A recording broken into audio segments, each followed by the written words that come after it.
थल देव वरुण कर डारी, वायुदेव का वेग भी भारी। रजनीपति ने हिम बरसाई, अग्निदेव ने अनल जलाई। किंतु अडिग हनुमत संकल्पी, दीर्घ परीक्षाएं भई अल्पी। शिव हनुमत शक्ति से परिचित, आज भया पर जग भी विस्मित। महाबली हनुमत की रुचिकर लीला राम भगत की। जय जय जय रघुनंदन राम, जय जय जय महाबली हनुमान।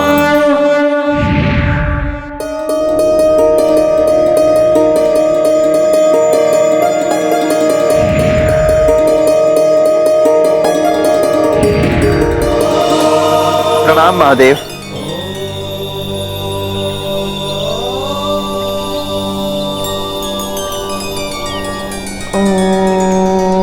हनुमान, तुम अन्य सभी देवताओं की परीक्षा में तो उत्तीर्ण हो गए। आशा करता हूं तुम्हारे ध्यान को खंडित करने के मेरे प्रयास को भी तुम असफल कर ही दोगे।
धन्य हो हनुमान, हम देवताओं के किसी भी प्रयास से तुम्हारा ध्यान भंग नहीं होगा। पुत्र, ध्यान योग में तुमने महारथ प्राप्त कर ली है। प्रणाम महादेव। कल्याण हो देवराज।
वन्यजीव हनुमान से सहज होकर उसके समीप आ गए हैं।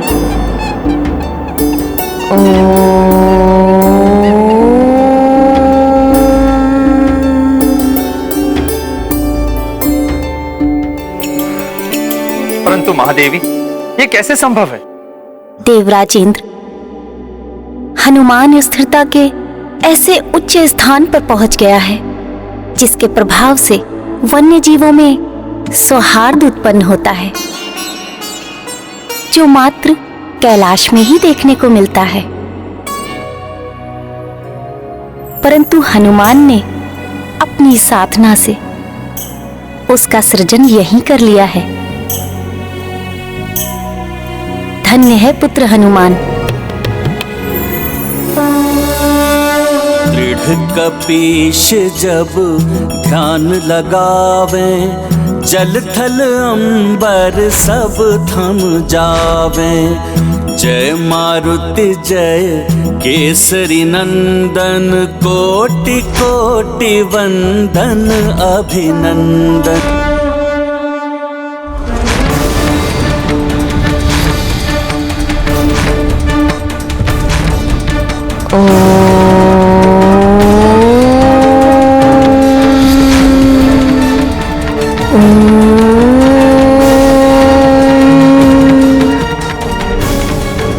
प्रभु अब कितनी परीक्षा लेंगे हनुमान की? पुत्र हनुमान, पुत्र हनुमान, पुत्र हनुमान, पुत्र हनुमान।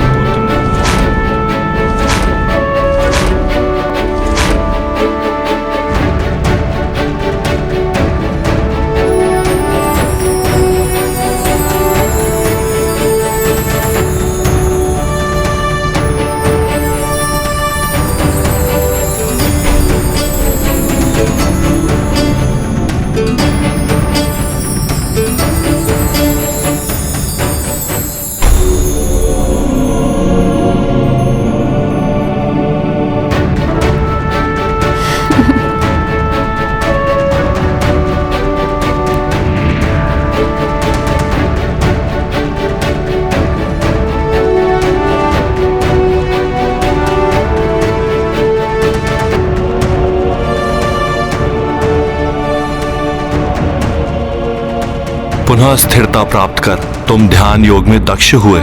क्या तुम्हें अपने अंतर में स्थिरता और शांति का आभास हो रहा है पुत्र?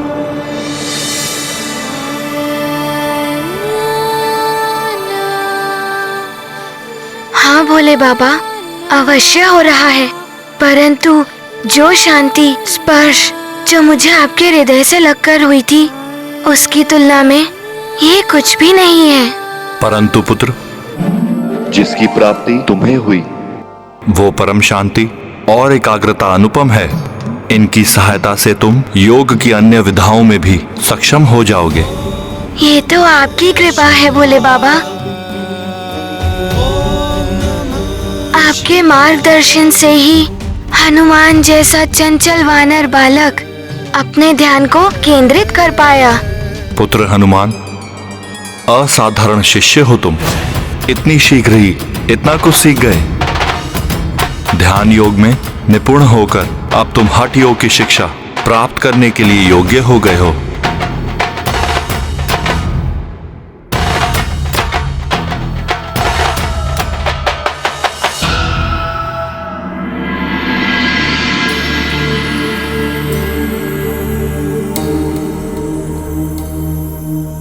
पुत्र, शरीर की गतिविधि और संतुलन दोनों ही व्यक्ति की कार्य करने की क्षमता के लिए अति आवश्यक है।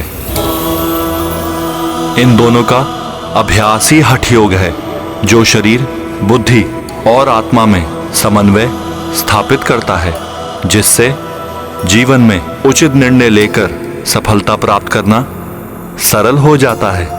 भोले बाबा, इसका अर्थ है हठ योग से हनुमान को अपने शरीर पर नियंत्रण प्राप्त होगा। हाँ पुत्र, आजीवन अच्छे शारीरिक स्वास्थ्य का साधन है हठ योग। इसके नित्य अभ्यास से शरीर का प्रत्येक सूक्ष्म तत्व पोषित होकर शरीर में स्फूर्ति, बल और तेज उत्पन्न करता है। स्वस्थ मन तो ध्यान योग से प्राप्त कर ही लिया है तुमने। अब स्वस्थ तन के लिए हठ योग सीखो हनुमान। हठ योग शिक्षा के लिए प्रस्तुत हूँ भोले बाबा। अति उत्तम। तो ये शिक्षा हठ योग के सर्वश्रेष्ठ आसन सूर्य नमस्कार से प्रारंभ करते हैं। इस आसन के निरंतर अभ्यास से आजीवन तुम्हारा शरीर स्वास्थ्य से परिपूर्ण रहेगा।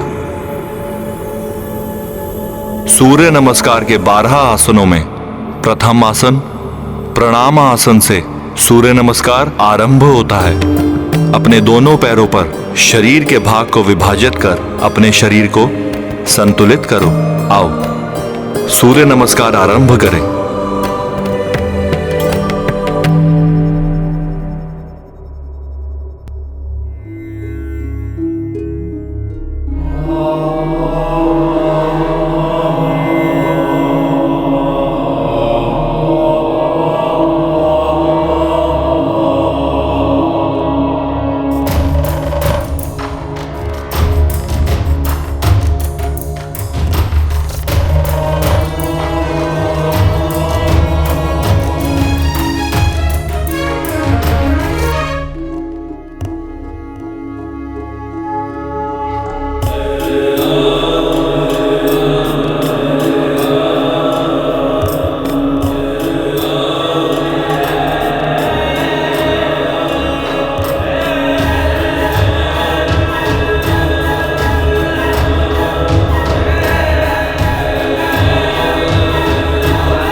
ॐ मित्राय नमः।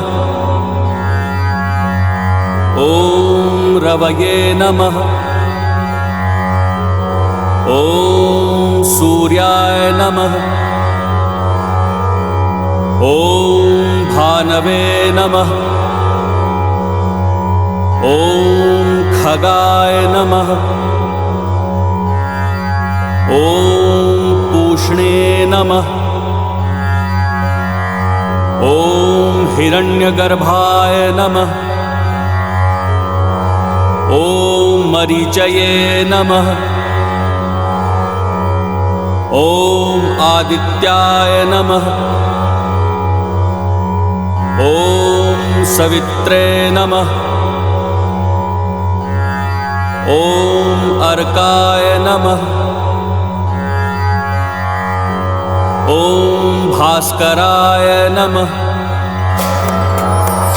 शंकर सुवन केसरी नंदन तेज प्रताप महाजगवंदन। शंकर सुवन केसरी नंदन तेज प्रताप महाजगवंदन। विद्यावान गुणी अति चातुर राम काज करिबे को आतुर। विद्यावान गुणी अति चातुर राम काज करिबे को आतुर। प्रभु चरित सुनबे को रसिया। प्रभु चरित सुनबे को रसिया। राम लखन सीता मन बसिया। रूप धरि सियहि दिखावा, विकट रूप धरि लंक जरावा। भीम रूप धरि असुर सहारे, रामचंद्र के काज सवारे। हनुमान ज्ञान गुण सागर जय कपीस तिहु लोक उजागर जय। हनुमान ज्ञान गुण सागर जय कपीस तिहु लोक उजागर जय। तुम में विलक्षण प्रतिभा है पुत्र। सूर्य नमस्कार को पूर्ण रूप से सिद्ध कर लिया है तुमने। अब प्रतिदिन प्रातःकाल इस आसन का 108 बार अभ्यास करने से सदैव रोग और व्याधियों से मुक्त रहोगे। भोले बाबा, आपकी आज्ञा का पालन कर हनुमान नित्य सूर्य नमस्कार का अभ्यास करेगा। अब और कठिन आसन सीखने का समय आ गया है पुत्र। भोले बाबा, क्या हठ योग में और भी कई आसन हैं? हाँ पुत्र, हठ योग में तो अनेकों आसनों का संचय है। भोले बाबा, फिर तो हनुमान को उन्हें भी सीखना प्रारंभ करना चाहिए। चिंता मत करो पुत्र, तुम शीघ्र ही समस्त आसनों को सीख जाओगे। उसके नित्य पालन से तुम्हारे बल में वृद्धि होगी। आओ हठ योग आरंभ करें।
हनुमान, इसमें श्रेष्ठता प्राप्त करने के लिए तुम्हें कुछ समय और इस मुद्रा में रहना होगा।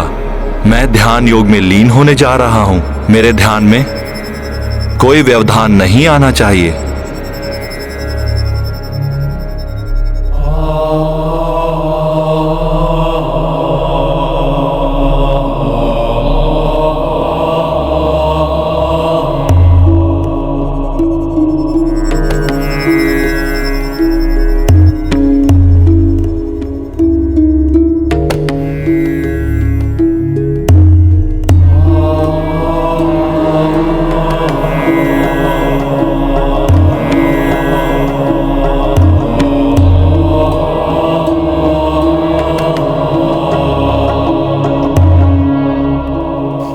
कहने का क्या अर्थ है? ये हनुमान तो भोले बाबा से पूछना भूल ही गया। जब तक भोले बाबा का ध्यान समाप्त नहीं हो जाता तब तक हनुमान को ऐसे ही रहना चाहिए।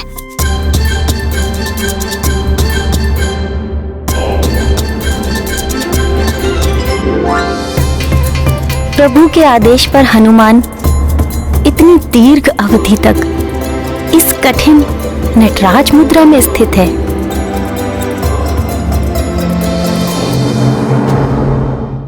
यह हनुमान की सरलता है या प्रभु पुनः ध्यान मग्न होकर बाल हनुमान की परीक्षा ले रहे हैं?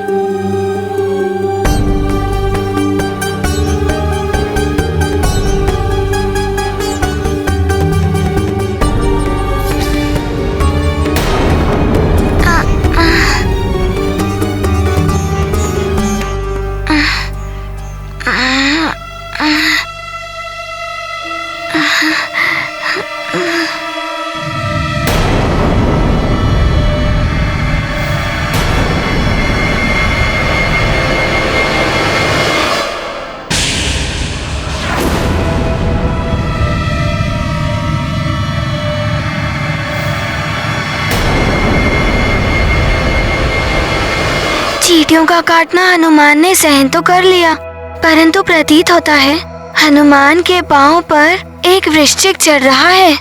यदि उसने दंश दिया तो?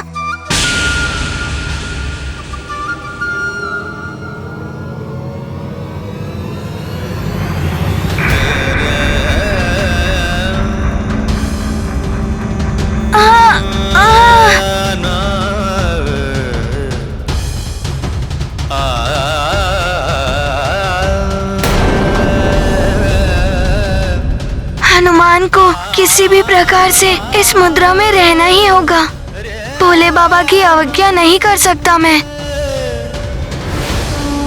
ध्यान योग का दुष्कर आसन धारी कपि मुद्रा नटराजन, सहे चूटे वृश्चिक के दंशा, पर न तनिक डिगे शिव अंशा। सूर्य देव का चक्र फिरी है हनुमत किंतु ध्यान रमे हैं। शंकर ध्यान पूरन भी कीना, किंतु अबहु हनुमत लीना। महाबली हनुमत की रुचिकर लीला राम भगत की। जय जय जय रघुनंदन राम, जय जय जय महाबली हनुमान।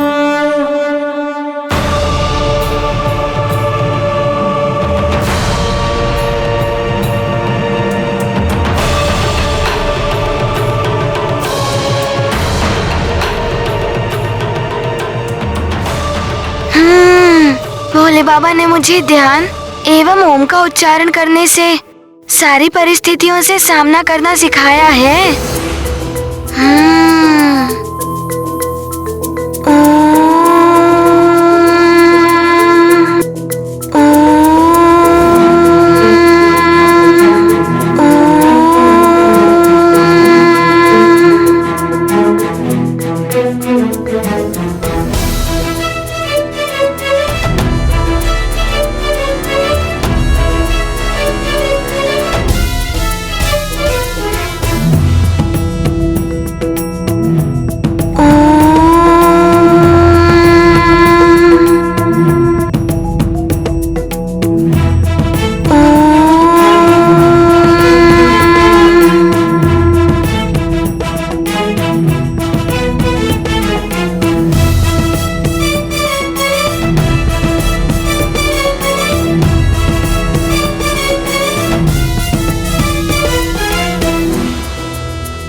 पुत्र, आंखें खोलो।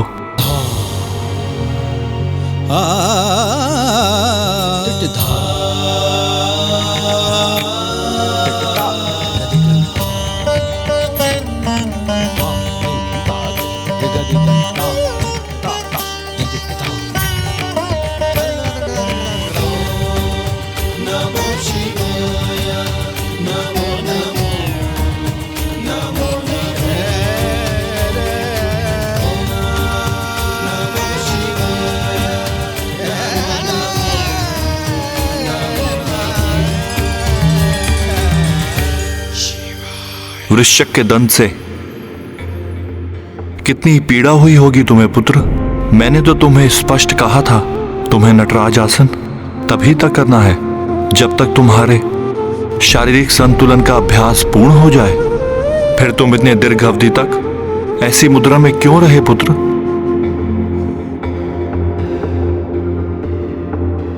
भोले बाबा, हनुमान आपसे पूछना भूल गया था। उसे कुछ समझ नहीं आ रहा था कि उसे नटराज मुद्रा में कब तक रहना है। आपके ध्यान योग को भंग कर आपसे पूछना नहीं चाहता था हनुमान।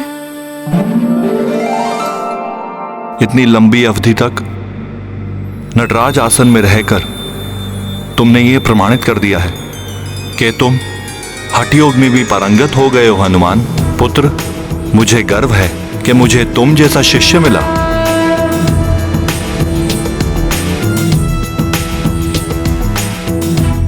भोले बाबा, आपसे शिक्षा प्राप्त करना हनुमान का सौभाग्य है।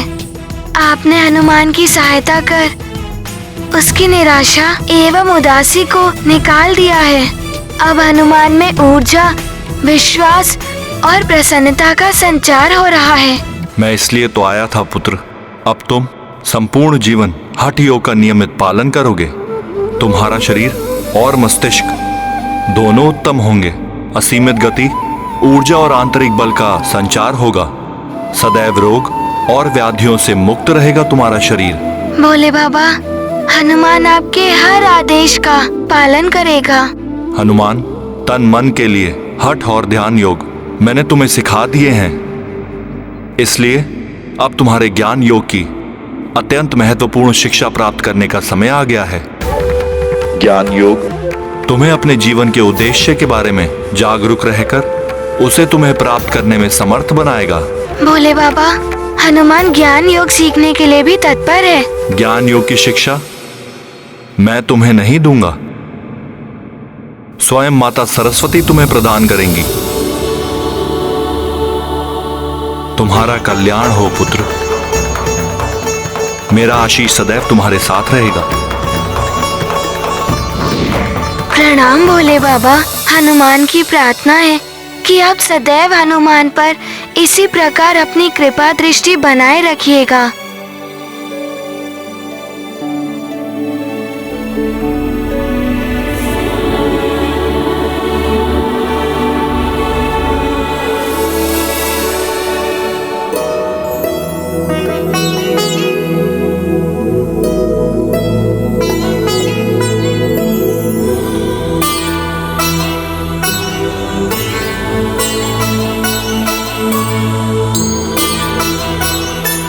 माता सरस्वती, प्रणाम माता। कल्याण हो।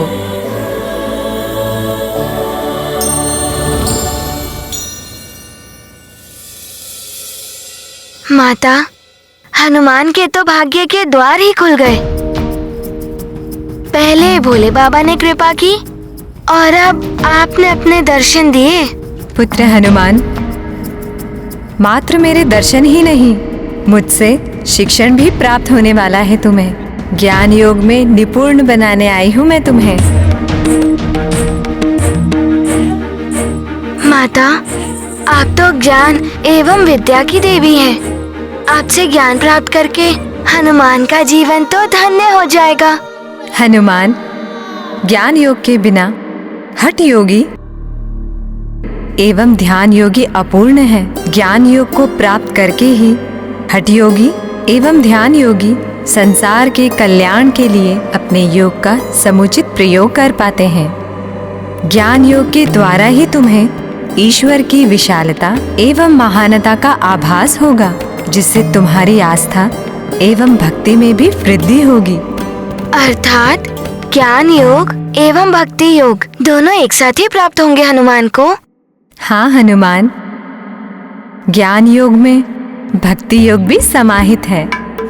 स्वर्ण को ना पहचानने वाले मनुष्य के लिए स्वर्ण मात्र एक धातु का टुकड़ा है, किंतु जो स्वर्ण को पहचानता है वही स्वर्ण का मूल्य समझता है। इसी प्रकार ईश्वर की महानता का ज्ञान होने पर ईश्वर की भक्ति में स्वतः ही वृद्धि होती है। हनुमान, कुछ पूछना चाहते हो? हाँ माता, ईश्वर कौन है? भगवान शिव जी या भगवान विष्णु जी? सत्य तो ये है कि दोनों ही एक है, दोनों ही समान है। ज्ञानवान ही भगवान के इस गूढ़ रहस्य को पहचान पाते हैं हनुमान।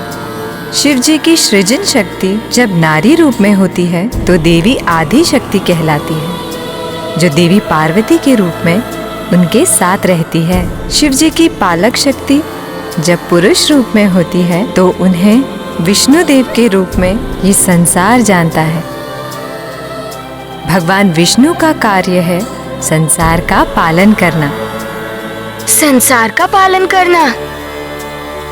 वो कैसे माता?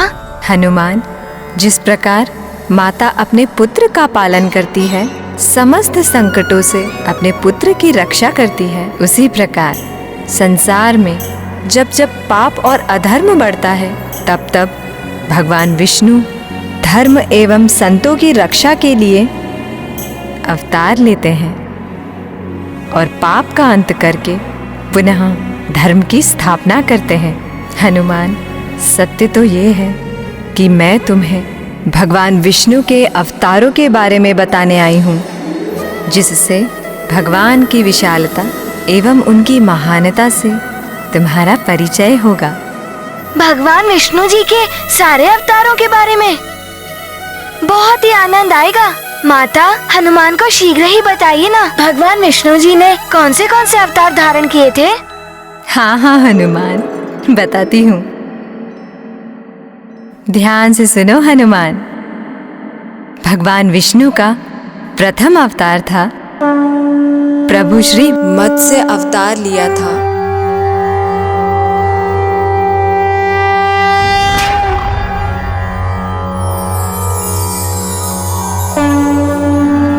ओम तत्पुरुषाय विद्महे महामीनाय धीमहि तनो विष्णु प्रचोदयात्। ओम नमो भगवते महामत्स्याय नमः। महाप्रलय होती है जिसमें सारा संसार, समस्त चराचर प्राणी सब नष्ट हो जाते हैं, सबका अंत हो जाता है। सबका अंत? ये प्रलय क्यों होती है माता? इसका होना आवश्यक है। हनुमान, जिस प्रकार संसार के समस्त प्राणी की एक आयु निर्धारित होती है, उसी प्रकार एक कल्प की भी आयु सीमा होती है। अतः कल्प के अंत में प्रलय होना निश्चित है। प्रलय का एक कारण ये भी है कि कलयुग में पापाचार, भ्रष्टाचार बहुत अधिक होता है और कल्प के अंतिम कलयुग के समाप्त होते होते पाप कर्म इतने अधिक बढ़ जाते हैं कि पृथ्वी देवी उन पापों के बोझ को सहन नहीं कर पाती। उनके करुण क्रंदन से ईश्वर द्रवित हो उठते हैं और परिणाम स्वरूप वे महाप्रलय की रचना करके सबका अंत कर देते हैं। ये महाप्रलय महाविनाशकारी होती है हनुमान। अच्छा,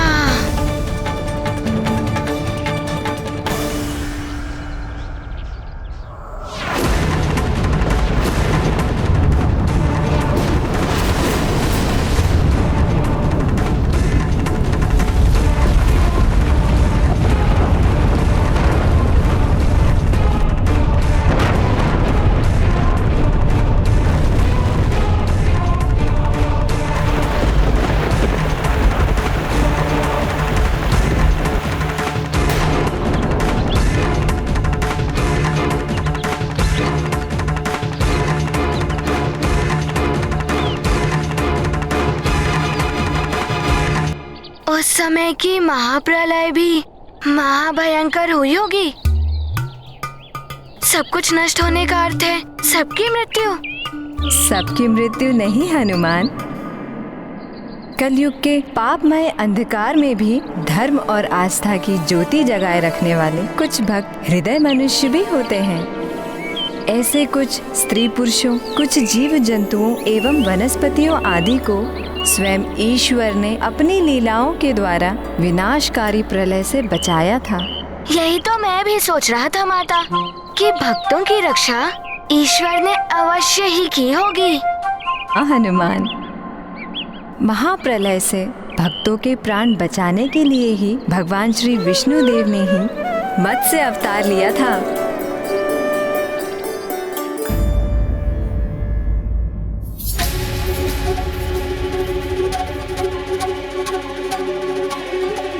कलियुग के अंत का समय आ गया है, किंतु प्रभु के श्रीमुख पर विचलित होने के कोई संकेत नहीं दिखाई दे रहे हैं।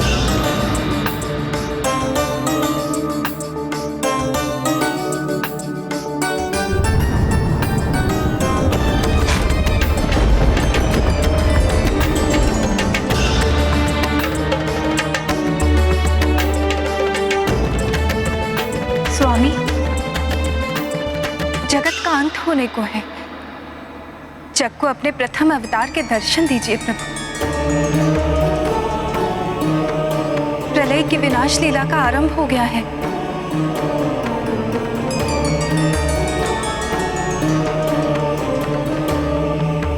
आश्चर्य है, मुझे आपके भक्तों एवं जीव जंतु आदि की चिंता हो रही है प्रभु,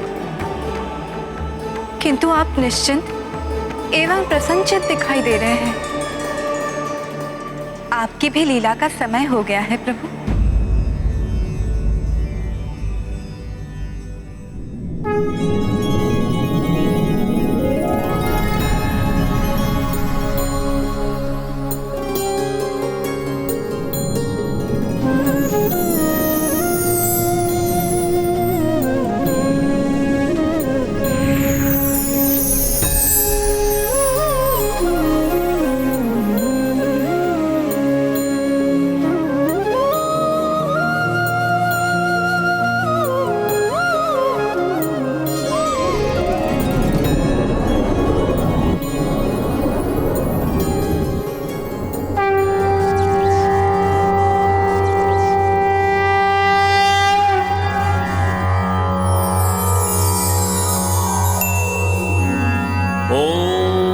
तत्पुरुषाय विद्महे महामीनाय धीमहि तनो विष्णु प्रचोदयात्।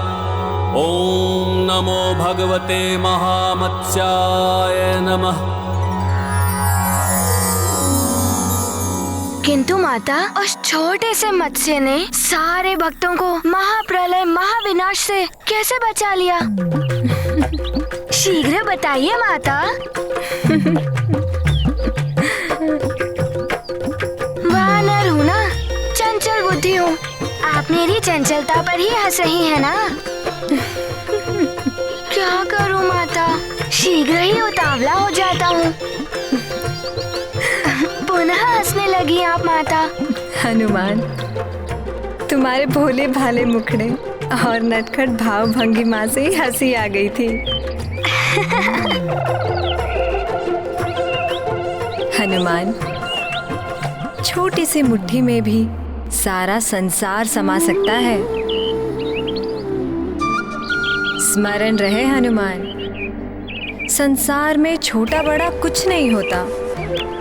जो आज बड़ा दिखाई दे रहा है वो कल छोटा हो जाता है, और जो आज छोटा है वो कल बड़ा भी हो जाता है।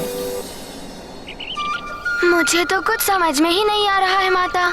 हनुमान, जब कथा पूर्ण होगी तब तुम्हें मेरे कथन का अर्थ समझ में आएगा, अभी नहीं। तो शीघ्र बताइए ना माता, प्रभु विष्णु जी की मत्स्य अवतार की कथा। तो ध्यान पूर्वक सुनो। जिन भक्तों को प्रभु बचाने वाले थे उनमें सर्वश्रेष्ठ भक्त थे महातेजस्वी राजा सत्यव्रत। अतः प्रभु सर्वप्रथम राजा सत्यव्रत के पास पहुँचे, जो उस समय स्नान से निवृत्त हो रहे थे। ओम हरि नारायण नमः। ओम हरि नारायण नमः। ओम हरि नारायण नमः। ओम हरि नारायण नमः। ओम हरि नारायण नमः। रुक जाइए राजन।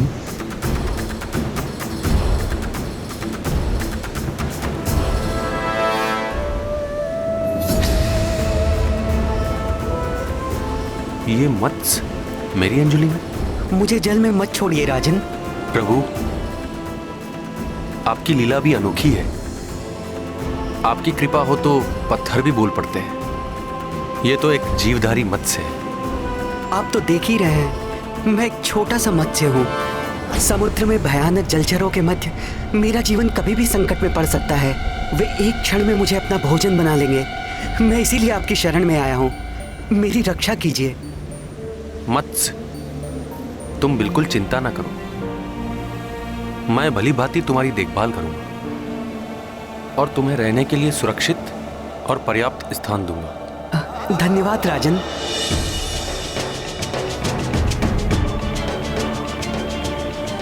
अर्थात माता प्रभु सत्यव्रत जी को प्रभु ने तनिक सा भी आभास नहीं होने दिया कि मत्स्य के रूप में स्वयं प्रभु ही थे। हाँ हनुमान, भगवान दर्शन देने से पूर्व अपने भक्त की भक्ति की कड़ी परीक्षा लेते हैं।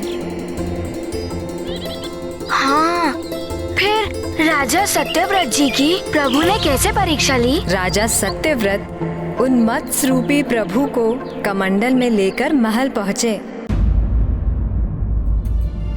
हरिओम नमो नारायण। हरिओम नमो नारायण। हरिओम नमो नारायण। हरिओम नमो नारायण। हरिओम नमो नारायण।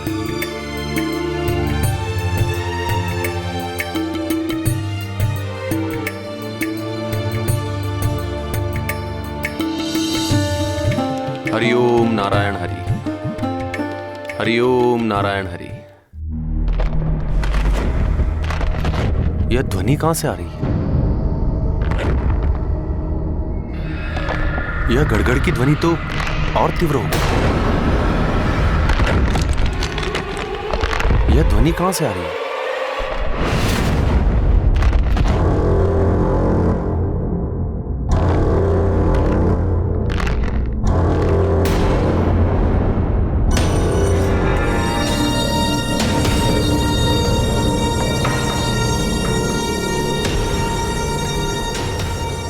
ये मत्स्य इतना शीघ्र कैसे बड़ा हो गया? राजन, आपने तो मुझे भली भांति देखभाल करने का वचन दिया था, किंतु इस छोटे से कमंडल में मुझे रख दिया आपने।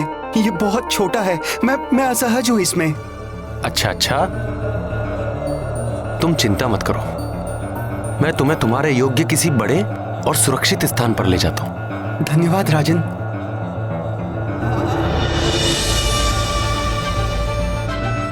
हरिओम नारायण हरि। हरिओम नारायण हरि।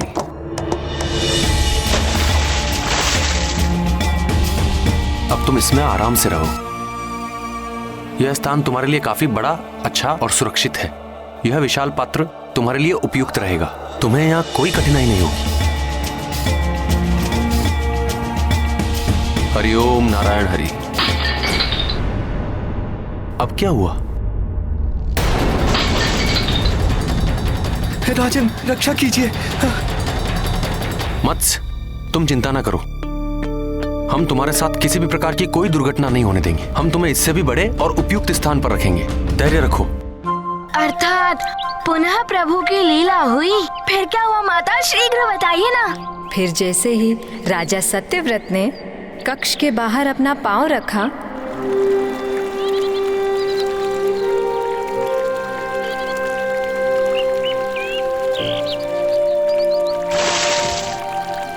अब तुम इसमें रहो और आशा करता हूँ कि तुम यहाँ सुखपूर्वक रह सकोगे। कदाचित ऐसा ही हो, किंतु आप मुझे एकाकी छोड़कर मत जाइए। कहीं पुनः कुछ हुआ तो मैं क्या करूँगा? अरे नहीं नहीं मत्स्य, तुम चिंता मत करो, मैं तुम्हें छोड़कर कहीं नहीं जाऊंगा। तुम यहाँ बिल्कुल सुरक्षित हो।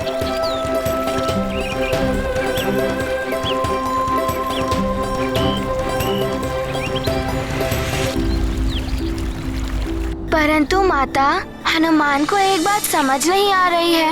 यदि प्रभु को मत्स्य रूप में बड़ा होना ही था तो वो छोटे रूप में क्यों आए? और वो धीरे धीरे करके बड़े हुए, एक ही बार में बड़े क्यों नहीं हो जाते? बड़ी परीक्षाओं के उपरांत ही प्रभु के दर्शन होते हैं हनुमान। ये राजा सत्यव्रत के धैर्य एवं उनकी सहनशीलता की परीक्षा थी। इसके साथ ही भविष्य की घटना से भी इनका संबंध था।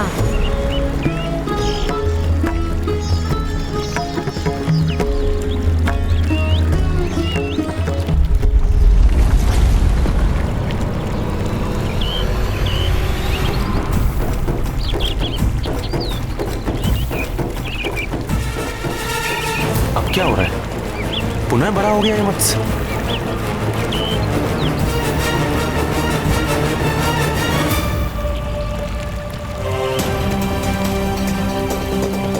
हे भगवान, विचित्र है यह मत्स्य। इसकी देह में कितनी तीव्रता से वृद्धि हो रही है।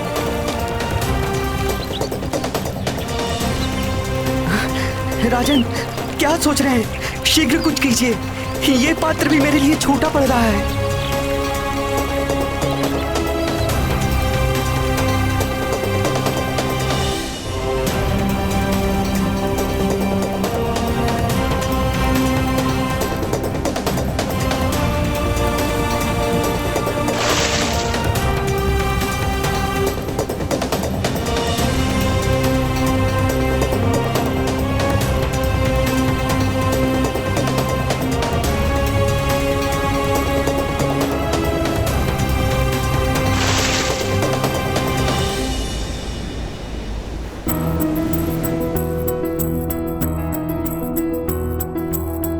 नन्ही मीन कमंडल माए, आकारा में बढ़ती जाए।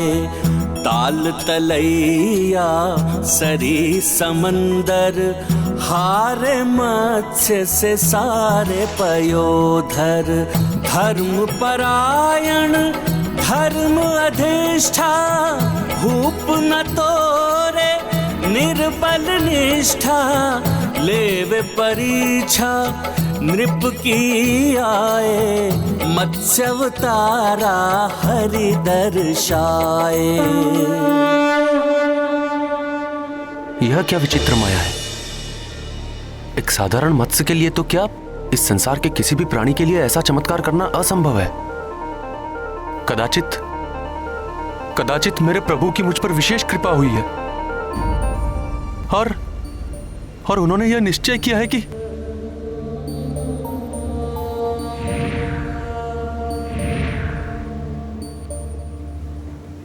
प्रभु, मेरे नारायण हरि, मैं जानता हूं कि इस अद्भुत मत्स्य रूप में आकर आपने अपने इस भक्त पर विशेष कृपा की है प्रभु। अब आप मुझे दर्शन देकर मेरा जीवन धन्य कर दीजिए प्रभु। मुझे दर्शन दीजिए, मुझे दर्शन दीजिए।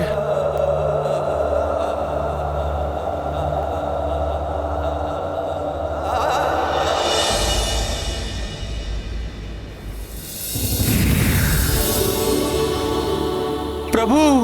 महाराज सत्यव्रत वर्षों की कठिन तपस्या एवं साधना से भक्त भगवान को भी अपने वश में कर लेता है। देखिए, आज मैं भी आपकी श्रेष्ठ भक्ति के बंधन में बंधकर यहां चला आया। मेरे तो भाग्य ही खुल गए हरि नारायण। आपकी जय हो। आपको मेरा कोटि कोटि नमन। जय हो आपकी।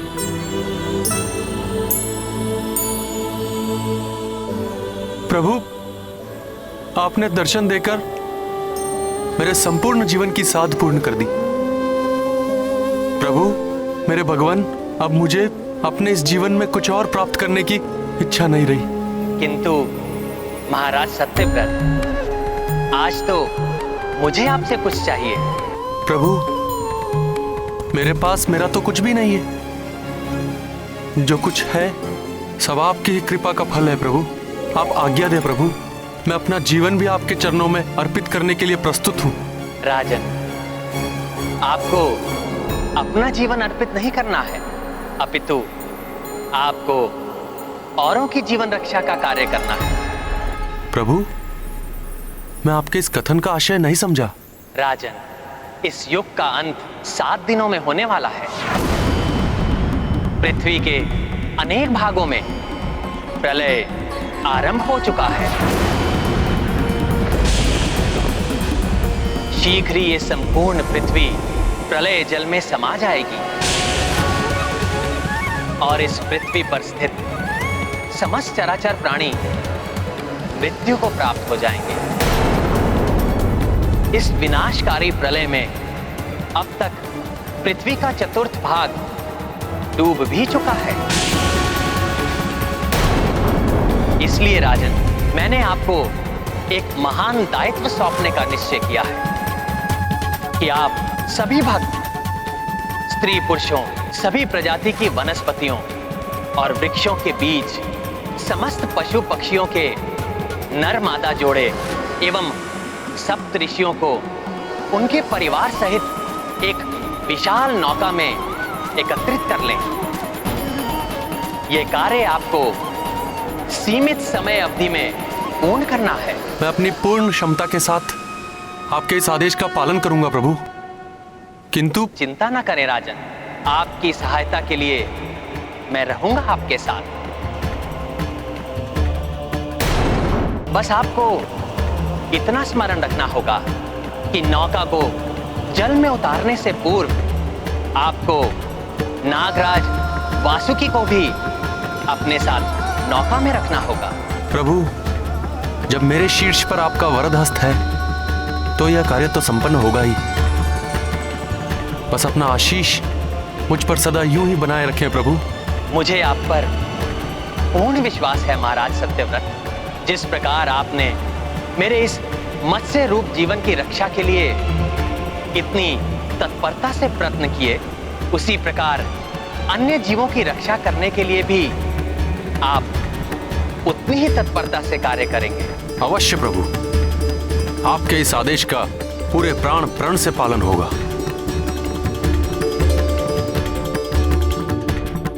अच्छा, अब समझा हनुमान कि भगवान विष्णु जी राजा सत्यव्रत जी की इतनी कड़ी परीक्षा क्यों ले रहे थे। क्यों वो पहले नन्हे मत्स्य के रूप में आए, फिर धीरे धीरे बड़े होते गए और यो विशाल रूप धारण कर लिया। राजा सत्यव्रत जी की सहनशीलता की सीमा को देखना चाह रहे थे वो, कि सबके प्राण बचाने के लिए राजा सत्यव्रत पूर्ण तत्परता से कार्य कर सकते हैं या नहीं। किंतु मैं अभी भी ये नहीं समझ पा रहा हूँ कि भगवान विष्णु ने मत्स्य का रूप ही क्यों धारण किया। जब पूर्ण कथा सुनोगे हनुमान, तो तुम्हें ये भी समझ आ जाएगा। जैसे तुम राजा सत्यव्रत की परीक्षा के बारे में जान गए हो, परीक्षा की सफलता ने ही राजा सत्यव्रत को इतना महान उत्तरदायित्व दिलाया।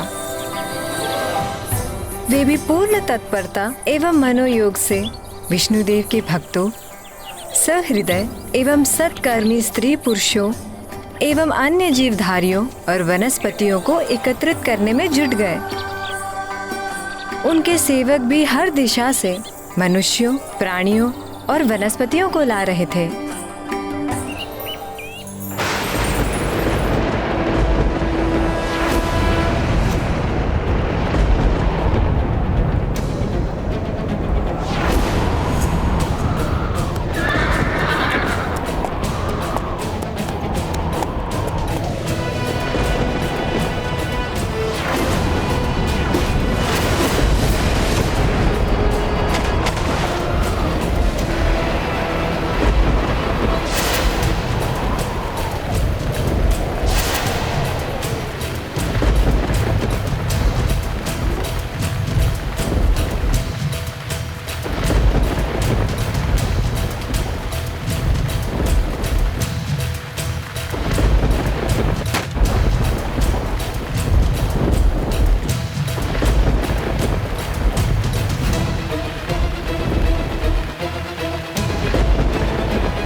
सेवकों, हमें पूरी तीव्रता के साथ कार्य करना होगा, बिना रुके, क्योंकि प्रलय का जल यहां किसी भी क्षण पहुंच सकता है।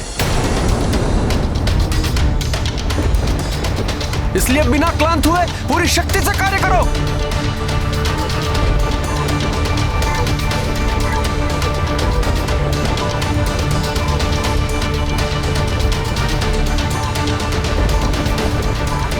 महाराज, अब हम श्रमिकों की भांति कार्य मत कीजिए, हम शीघ्र कार्य पूर्ण कर लेंगे।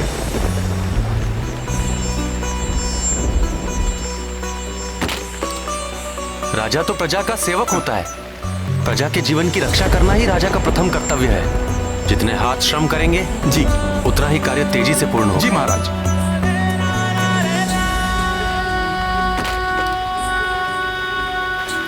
साथियों, वर्षा कितनी भी तीव्र गति से हो, हमारी दृढ़ इच्छा शक्ति को परास्त नहीं कर सकती, क्योंकि हमें प्रलय को परास्त करना है, किसी भी मूल्य पर।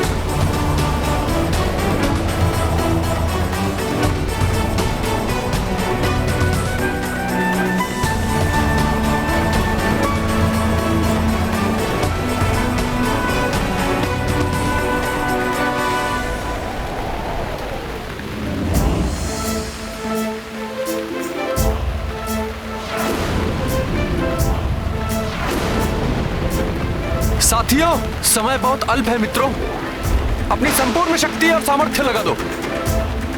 विनाशकारी प्रलय का जल हमें डुबाने को उतावला है, किंतु हम भी सबके जीवन की रक्षा के लिए तत्पर हैं। हमें संसार के भविष्य के लिए सभी चराचर प्राणियों और वनस्पति को बचाना है। एक क्षण का भी विलंब नहीं होना चाहिए, अन्यथा अनर्थ की संभावनाएं बढ़ जाएगी। यह आखिरी लकड़ी शेष है। महाराज, सभी मनुष्य, पशु, पक्षी वर्ग एवं वनस्पतियों के बीज आदि एकत्रित कर लिए गए हैं। नागराज वासुकी भी शीघ्र ही आते होंगे। नौका का कार्य भी लगभग पूर्ण हो चुका है। ये लो, लगाओ इसे। आओ, शीघ्र करो। जी महाराज। जो आज्ञा महाराज।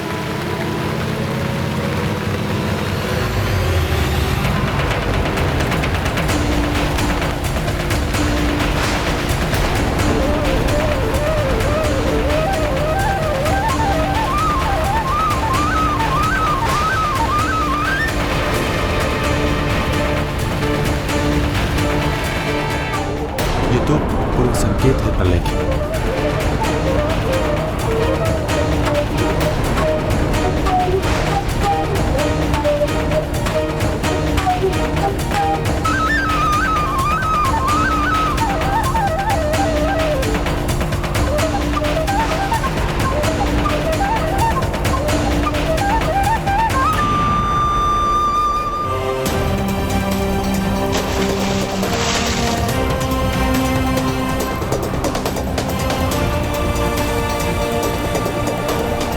नौका के द्वार खोल दो और सबको शीघ्र अतिशीघ्र नौका में भेजो। जी महाराज। शीघ्र करो।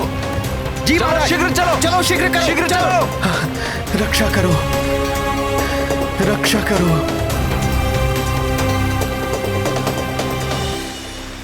जाइए शीघ्र।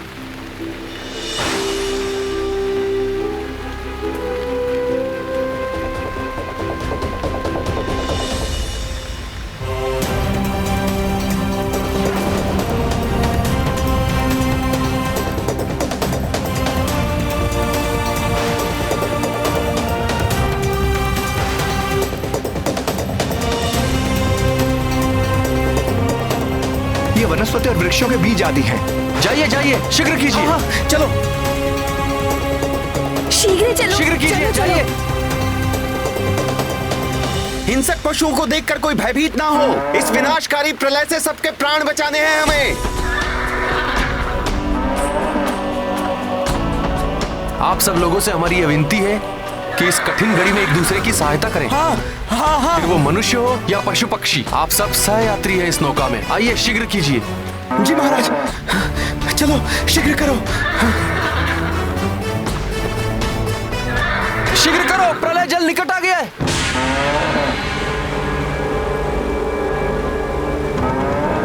प्रलय जल तो आ ही गया है राजन, कहीं ये शेष लोग छूट ना जाएं। आप चिंता मत कीजिए, मैं किसी को छूटने नहीं दूंगा। शीघ्र कीजिए, जाइए शीघ्र। हाँ जी महाराज, शीघ्र करो।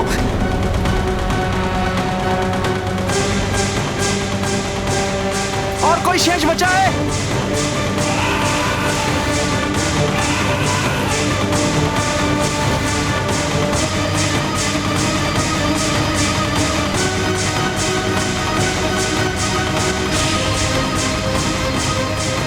ये नागराज वासुकी कहाँ रह गए?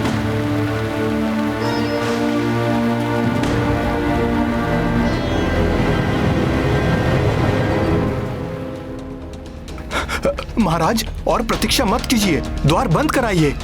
हमें नागराज वासुकी की प्रतीक्षा करनी ही होगी। प्रभु ने उन्हें साथ लाने को कहा था। किंतु महाराज, जल यदि नौका में भर गया तो कोई नहीं बच पाएगा। आप सब लोग धैर्य रखें, मुझे पूर्ण विश्वास है नागराज वासुकी शीघ्र ही आते होंगे।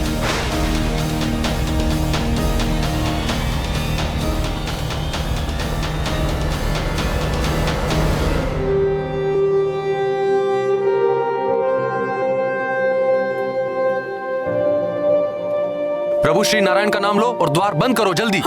हरिओम नारायण हरि, हरिओम नारायण हरि।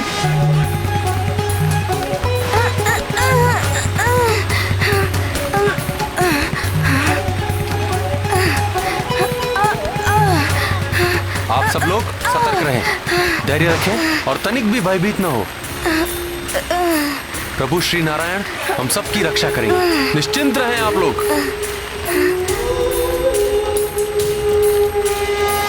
हे भगवान, ऐसे विनाशकारी लहरें, कहीं नौका ही ना पलट जाए। शुभ शुभ बोलो, प्रभु पर भरोसा रखो, वो सब ठीक कर देंगे। प्रभु श्री हरि नारायण की, प्रभु श्री हरि नारायण की। हरिओम नारायण हरि, हरिओम नारायण हरि, हरिओम नारायण हरि, हरिओम नारायण हरि, हरिओम नारायण हरि। माता, प्रभु की कृपा से सब नौका सहित जल में तो उतर गए, परंतु क्या नौका इतनी सुदृढ़ बनी थी जो प्रलय की भयंकर लहरों की थपेड़ों को सहन कर सके, सब सुरक्षित रह सके। जैसे जैसे नौका आगे बढ़ रही थी, प्रलयकारी लहरें और अधिक भयावह हो रही थी।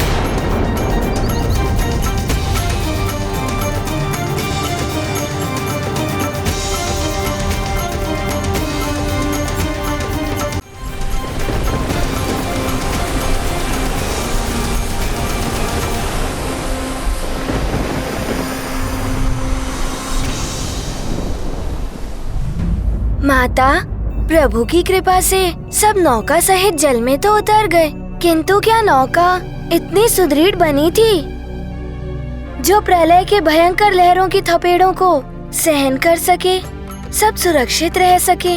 जैसे जैसे नौका आगे बढ़ रही थी, प्रलयकारी लहरें और अधिक भयावह हो रही थी। न जाने क्या होने वाला है, वर्षा भयानक रूप ले रही है। जल स्तर बढ़ता ही जा रहा है। हाँ, ऐसा प्रतीत हो रहा है कि मानो संपूर्ण पृथ्वी जलमग्न हो जाएगी। चराचर प्राणियों से भरी हुई विशाल नौका समुद्र की भयावह हिलोरों से डगमगा रही थी। सभी भयभीत थे, किंतु राजा सत्यव्रत को अपने प्रभु विष्णुदेव जी के वचन पर पूर्ण विश्वास था कि वो सबको बचाने अवश्य आएंगे।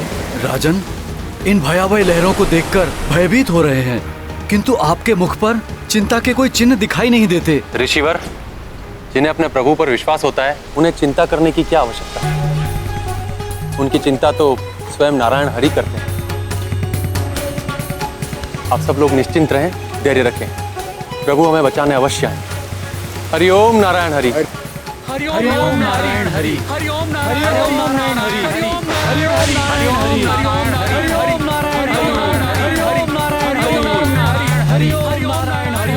महाराज, इस प्रलय से पार पाना असंभव है। पार होगी हमारी नौका मित्र। मुझे पूर्ण विश्वास है कि प्रभु हमें इस संकट से बचाने अवश्य आएंगे।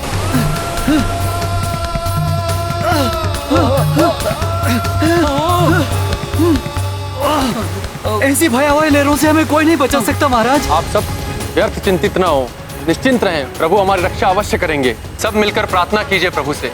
हरि ओम नारायण हरि। हरि ओम नारायण हरि। हरि ओम नारायण हरि। हरि ओम नारायण हरि। हरि ओम नारायण हरि।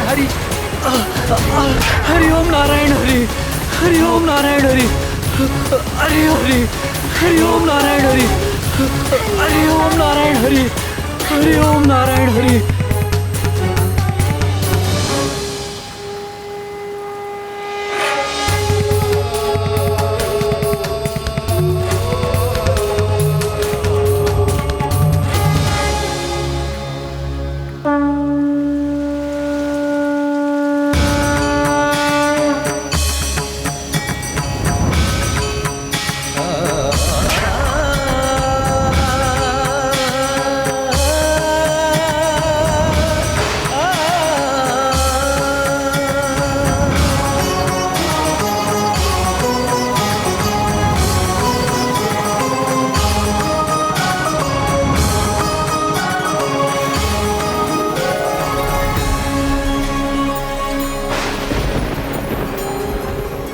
प्रभु हमें विश्वास था कि आप हम भक्तों की रक्षा के लिए अवश्य आएंगे प्रभु। हरि ओम नारायण हरि। हरि ओम नारायण हरि। हरि ओम नारायण हरि। हरि ओम नारायण हरि। हरि ओम नारायण हरि। महाराज सत्यव्रत, आपने उत्तम कार्य किया है। मैं आपके प्रयत्नों से प्रसन्न हूं। प्रभु श्री नारायण हरि की जय। प्रभु श्री नारायण हरि की जय। प्रभु श्री नारायण हरि की। नागराज वासुकी, मुझे इस कार्य में आपकी सहायता की आवश्यकता है। मैं आपका आशय समझ गया प्रभु। इस महान कार्य में सहायक होकर मेरा जीवन धन्य हो जाएगा।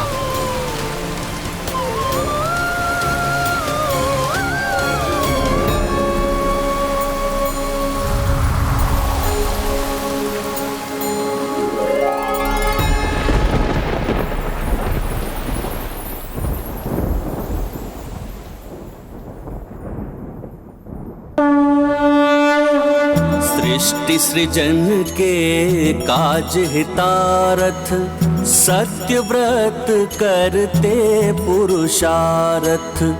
आए हरि करन को सहाया, नागराज संग करी उपाया। बांध के वासुकी जलयाना, खींचे मत्स्य रूपी भगवाना। ले चले जम्बू द्वीप ओरा, होत पराजित परलय घोरा। अच्छा, अब मैं समझा। मत्स्य जल में भली भांति विचरण कर सकता है, इसीलिए प्रभु श्री विष्णु जी ने मत्स्य का रूप धारण किया। परंतु वो सबकी रक्षा कर उन्हें ले कहाँ जा रहे थे माता? समस्त श्रेष्ठ भक्त, ऋषि मुनि एवं पशु पक्षी अब प्रभु के संरक्षण में थे। प्रलय शांत होने तक प्रभु नौका की रक्षा करते हुए उसे संभाले रहे। और प्रलय रुकने के पश्चात जब जल स्तर रुका तो पर्वतराज हिमालय की चोटियां दृष्टिगोचर होने लगी, जो प्रलय के भयानक थपेड़ों में भी अपने स्थान पर अडिग खड़ा हुआ था। तब प्रभु नौका लेकर हिमालय पर्वत की ओर बढ़ चले।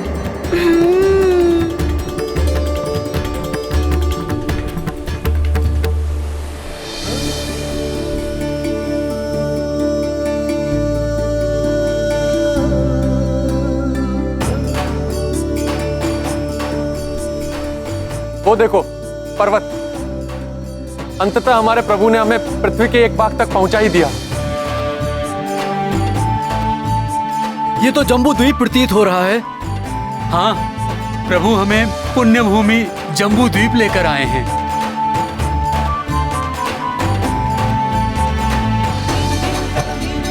प्रभु श्री हरिनारायण की, प्रभु श्री हरिनारायण की, प्रभु श्री हरिनारायण की, प्रभु श्री हरिनारायण की, प्रभु श्री हरिनारायण की। हरिओम नारायण हरि, हरिओम नारायण हरि, हरिओम नारायण हरि, हरिओम नारायण हरि।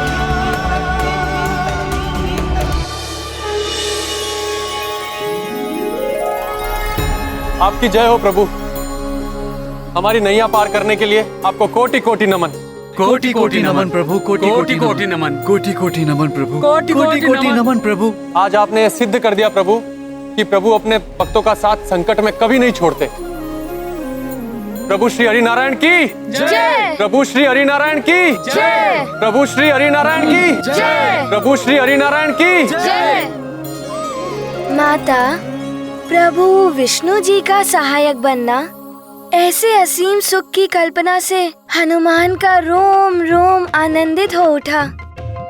इतने महान कार्य करने का सौभाग्य पाकर महाराज सत्यव्रत को तो परम आनंद प्राप्त हुआ होगा।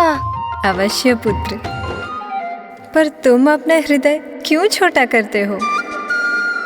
संभव है प्रभु श्री विष्णु जी की कृपा से उनके किसी अत्यंत महत्वपूर्ण कार्य में उनका सहायक बनने का अवसर प्राप्त हो। इतना सुखकर विचार। हनुमान करेगा प्रभु श्री विष्णु जी की सेवा।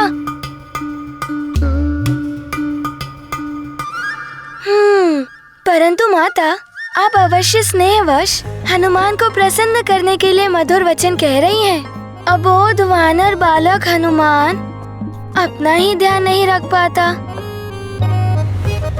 प्रभु विष्णु जी की क्या सहायता करेगा?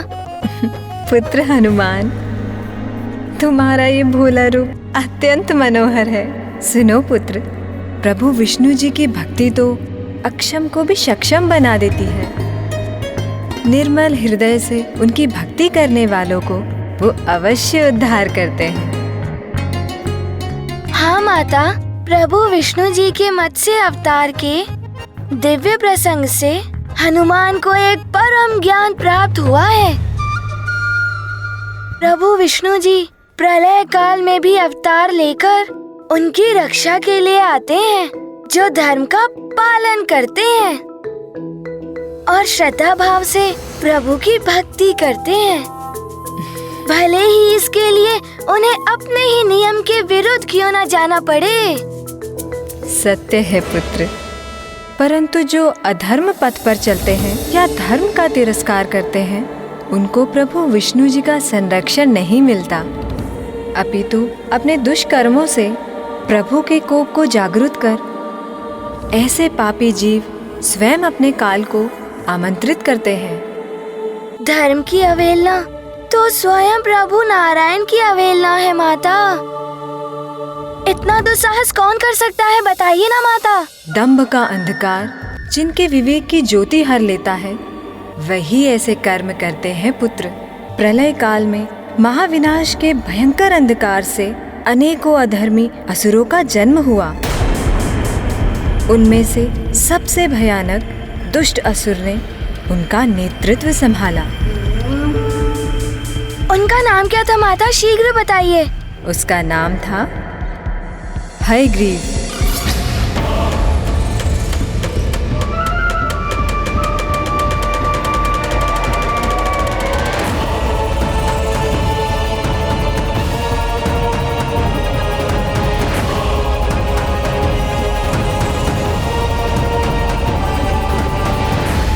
अंधकार का करूंगा विस्तार, होगी असुरों की जय जयकार। प्रलय उपरांत हम असुरों के अधीन होगा ये समस्त संसार, और मैं बनूंगा असुर सम्राट। तीनों लोकों में गूंजेगा मेरा हयग्रीव का नाद। ज्ञात है ये मैं कैसे संभव करूंगा।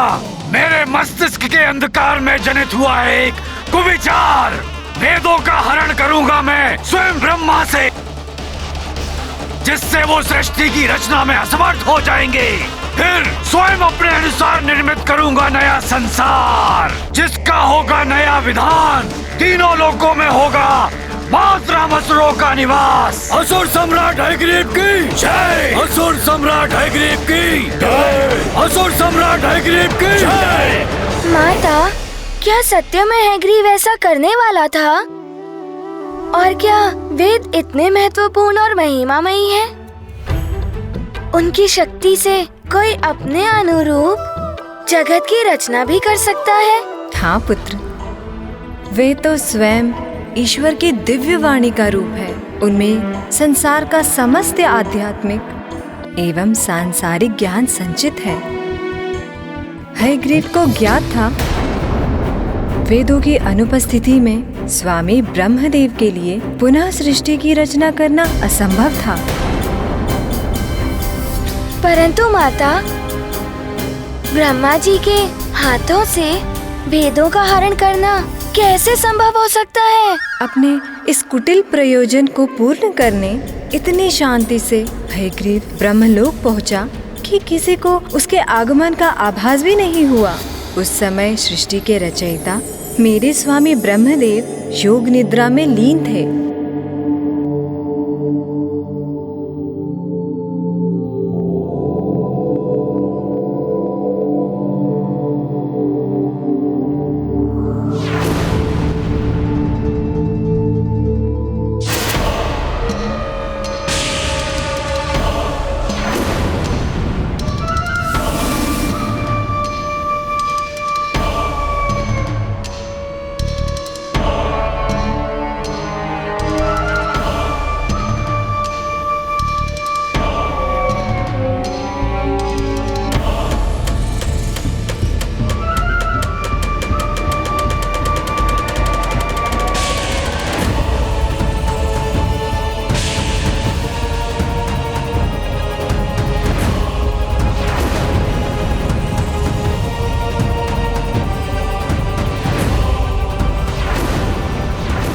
अंधकार का करूंगा विस्तार।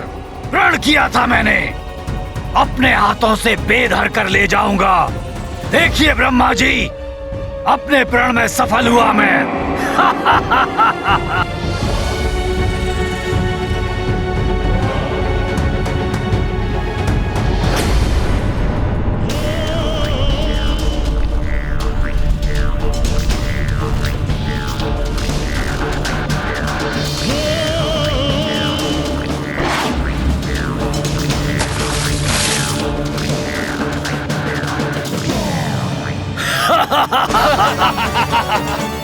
असुर सम्राट हयग्रीव की जय। असुर सम्राट हयग्रीव की जय। असुर सम्राट हयग्रीव की जय।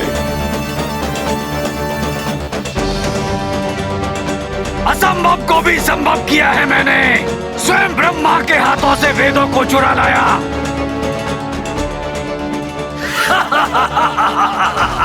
ऐसी अनूठी उपलब्धि का उत्सव अवश्य मनाएगा असुर समाज। परंतु अभी हमें सावधान रहकर प्रलय काल के अंत तक इन वेदों को सुरक्षित रखना होगा।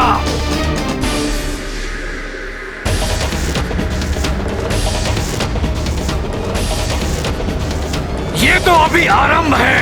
हमें पूर्ण सफलता तब प्राप्त होगी जब मैं असुरों से परिपूर्ण नए संसार का गठन करूंगा।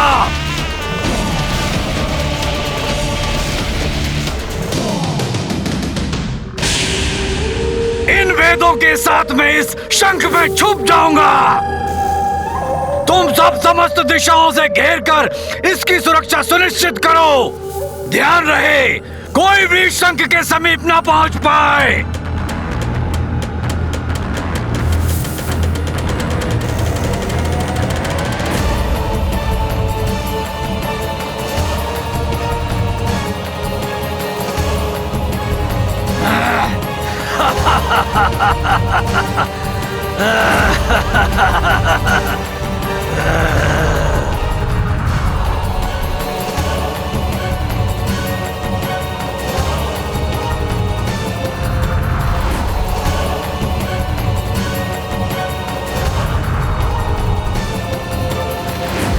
अर्थात हैग्रीव ने वेदों को छुपाकर रखने का पूर्ण प्रबंध कर लिया था।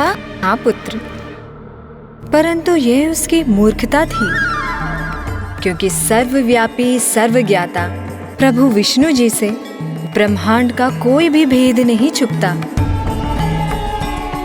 वेदों की रक्षा और अधर्म का विनाश कर वेदानुसार शांतिपूर्ण और धर्मोचित पद्धति से सृष्टि का नव आरंभ सुनिश्चित करना भी प्रभु विष्णु जी के मत्स्य अवतार की लीला का उद्देश्य था।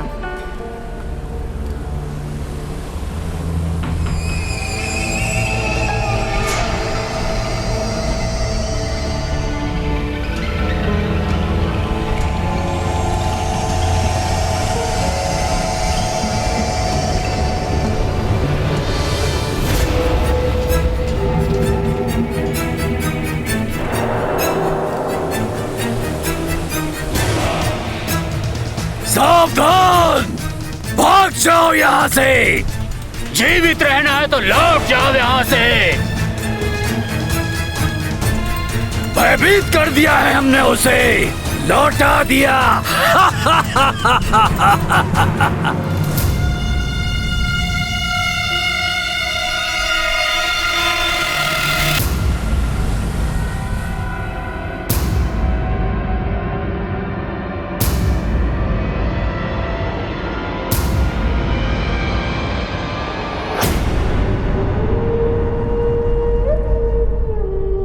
ये मत्स्य यहाँ तक कैसे पहुंच गया?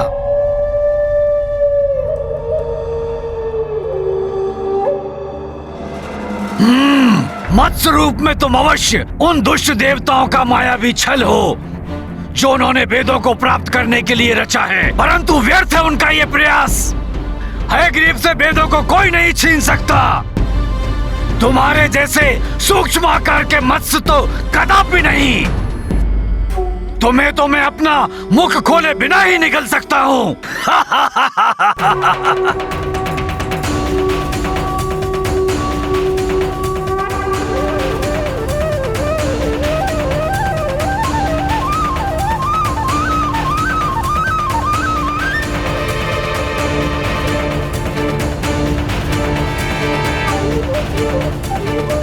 कितनी भी विशाल क्यों ना हो जाओ, मैं और मेरे सहायक असुर तुम्हें जीवित नहीं छोड़ेंगे।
प्रतीत होता है तुम्हारी उद्दंडता का दंड देना ही होगा मुझे।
प्रणाम प्रभु नारायण।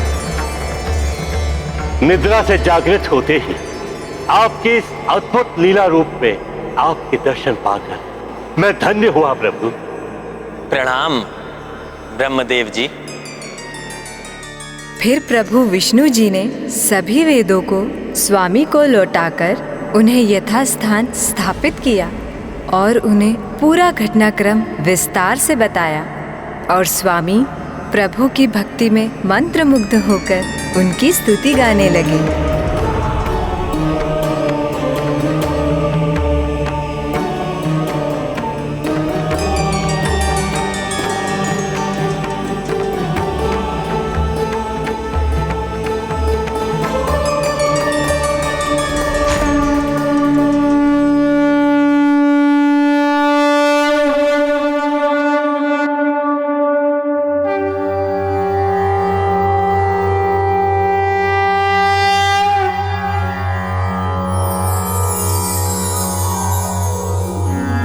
सशंख चक्रम सकिरीट कुंडलम सपीत वस्त्रम सरसीरुहे क्षणम सहार वक्षस्थल शोभिकौस्तुभम नमामि विष्णुं शिरसा चतुर्भुजम। त्वमेव माता च पिता त्वमेव बंधुश्च सखा त्वमेव विद्या द्रविणं त्वमेव सर्व मम देव देव।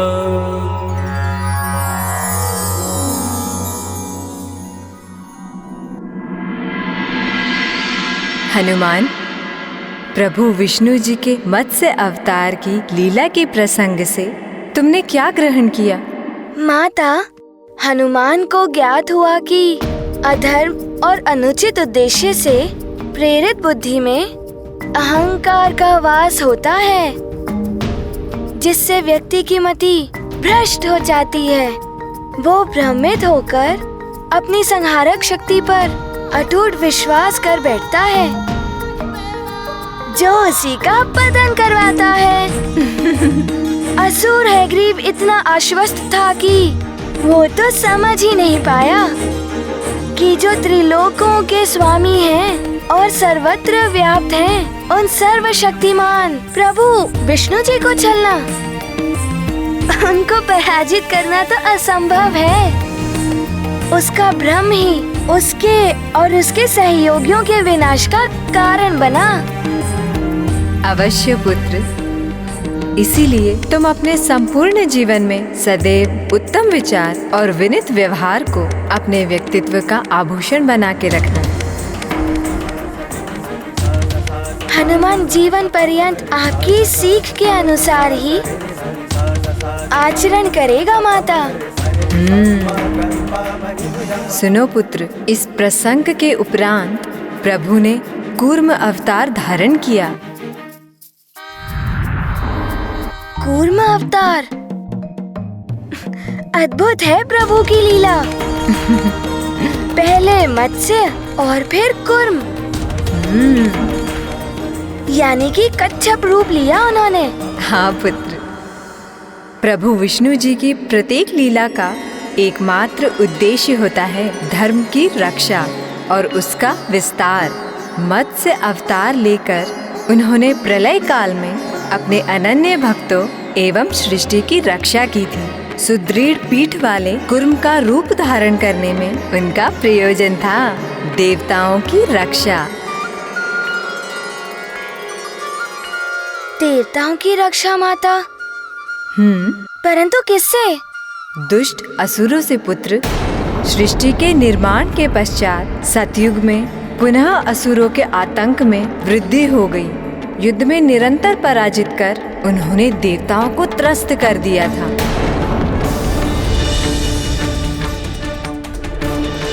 परंतु माता, देवताओं की शक्ति तो असुरों से कहीं अधिक होती है। फिर असुर उन पर विजय पाने में कैसे सक्षम हो गए? ऋषि दुर्वासा के श्राप के प्रभाव से समस्त देवगण निर्वीर्य हो गए थे पुत्र। मैं ऋषि दुर्वासा आपको श्राप देता हूँ। इस धृष्टता के दंड स्वरूप आप श्रीहीन हो जाएंगे।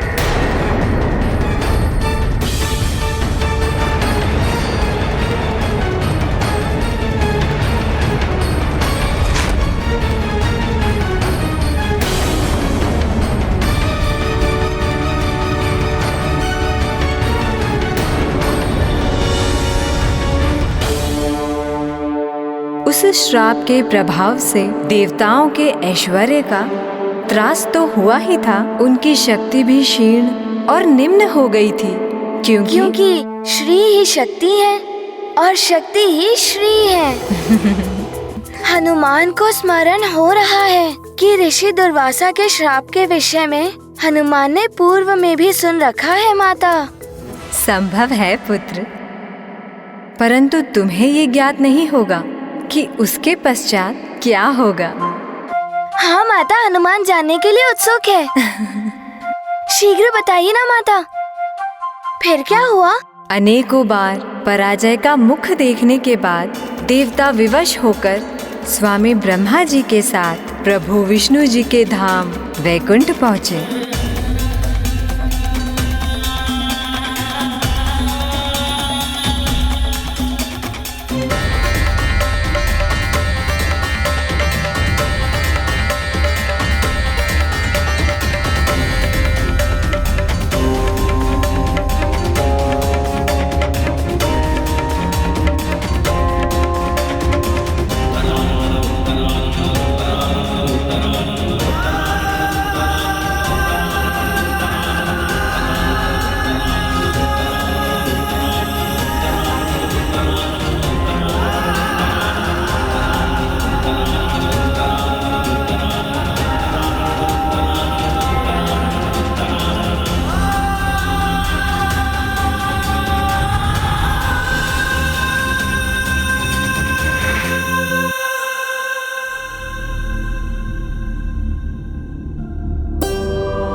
इसका एकमात्र उपाय है क्षीर सागर का मंथन।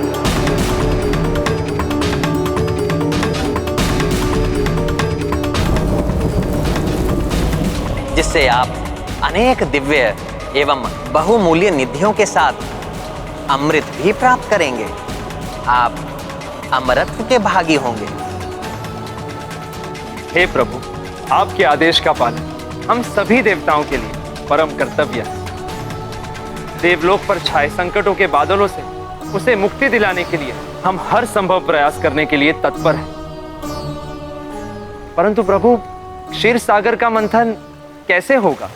क्षीर सागर का मंथन इतना सहज नहीं है देवराजन। उसके लिए आप देवताओं की उपस्थिति पर्याप्त नहीं, इसमें असुरों और दैत्यों का सहयोग भी चाहिए।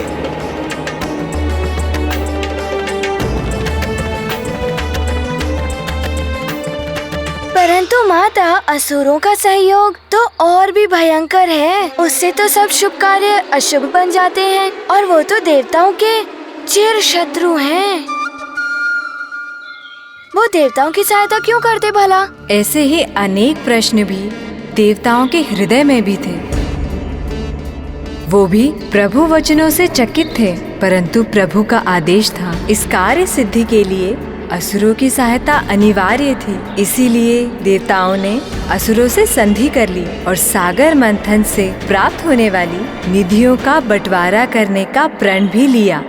तो माता, क्या असुरों ने देवताओं के इस प्रस्ताव को स्वीकार कर लिया?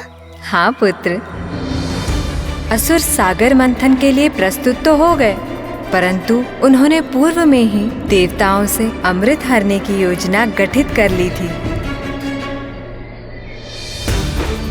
इसका अर्थ है माता, उन्होंने अपनी आसुरी स्वभाव के अनुसार उस महामंथन में भाग लेने के पूर्व ही महाषड्यंत्र भी रच लिया था। पुत्र, शत्रु, मित्र और सहभागी को तो कोई भी छल सकता है, परंतु कण कण में व्याप्त सर्वव्यापी सर्वज्ञाता प्रभु को छलने की सामर्थ्य भला किसमें है? प्रभु को असुरों के इस योजना का ज्ञान था, परंतु प्रभु की सभी लीलाओं में कोई गूढ़ अर्थ एवं उद्देश्य निहित होता है, जिसका रहस्य उचित समय पर ही उजागर होता है। परंतु दुग्ध के समान उज्जवल विशाल क्षीर सागर का दोहन कैसे हो, ये विचार कर अति विशाल मंदराचल पर्वत को भी आमंत्रित किया गया कि वो इस मंथन में मथनी बने और नागराज वासुकी डोर बने, जिससे सागर मंथन संभव हो। परंतु माता, नागराज वासुकी के शीश की ओर से उन्हें पकड़ना तो संकटमय हो सकता था। तो फिर देवताओं और असुरों में क्या निर्धारित हुआ कि उनके दोनों ओर कौन रहेगा? तुम बहुत बुद्धिमान हो हनुमान, ये सत्य है। नागराज वासुकी के शीर्ष की ओर स्थित होने से मंथन प्रक्रिया में नागराज के मुख से प्रवाहित भीषण विष देवताओं को आहत कर देता, परंतु उन्हें ज्ञात था कि सरल आग्रह से असुर नागराज के मुख की ओर रहने के लिए कदापि सहमत नहीं होंगे। माता, इस संकट का समाधान कैसे किया देवताओं ने? शीघ्र बताइए माता, क्या हुआ? प्रभु विष्णु जी के सुझाव पर देवताओं ने असुरों से कहा कि श्रेष्ठता के अनुसार उन्हें नागराज के मुख की ओर रहने का अधिकार है।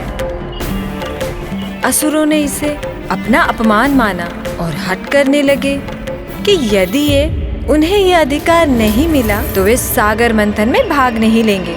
यही तो देवता चाहते थे।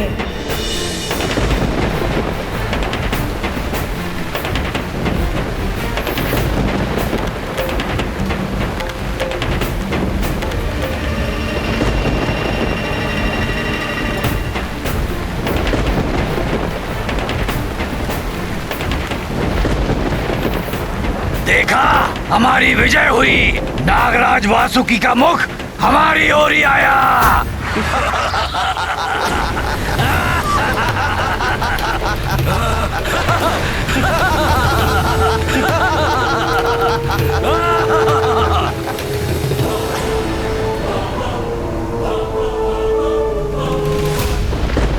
इसीलिए कहते हैं शक्ति के साथ बुद्धि का होना आवश्यक होता है, क्योंकि बुद्धि बल पर सदैव भारी पड़ती है।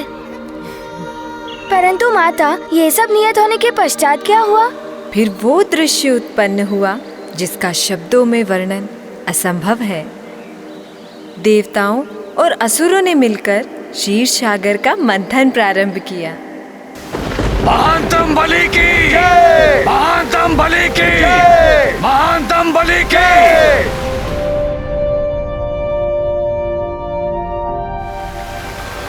हरिओम नारायण हरि, हरिओम नारायण हरि, हरिओम नारायण हरि, हरिओम नारायण हरि, नारायण हरि। मंथन आरंभ करो।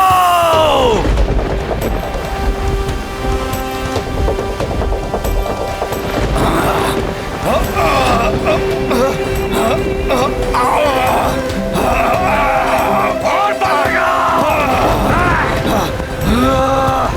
हरिओम नारायण हरि, हरिओम नारायण हरि, हरिओम नारायण, हरिओम नारायण हरि, नारायण हरि, हरिओम नारायण हरि, हरिओम नारायण हरि, हरिओम नारायण हरि।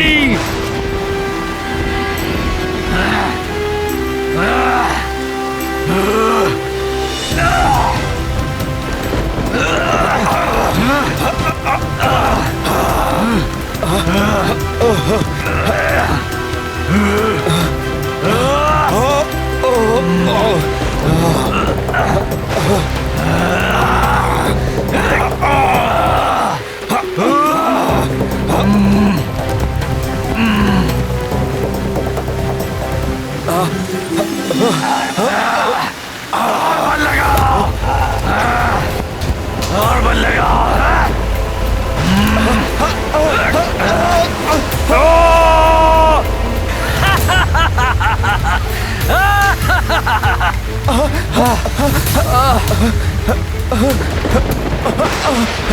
सागर मंथन के लिए ये किस पर्वत का चुनाव किया है इन देवताओं ने? कोई और सबल पर्वत लाना चाहिए था जो जल में भी स्थिरता से रह पाता। दिव्य मंत्राचल पर्वत की सामर्थ्य पर संदेह उचित नहीं है। बल लगाओ।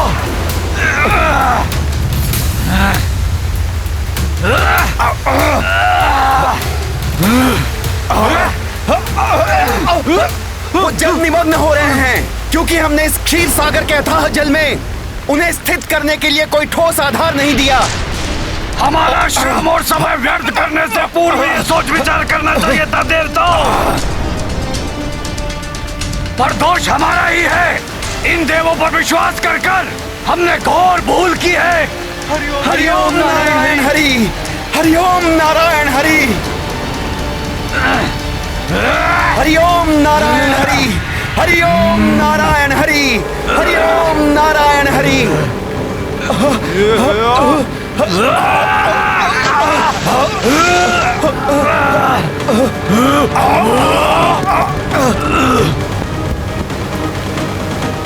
हरिओम नारायण हरि, हरिओम नारायण हरि, हरिओम नारायण हरि, हरिओम नारायण हरि। ये मंदराचल पर्वत तो क्षीर सागर में समाता जा रहा है।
माता, ये तो घोर अनर्थ का संकेत था।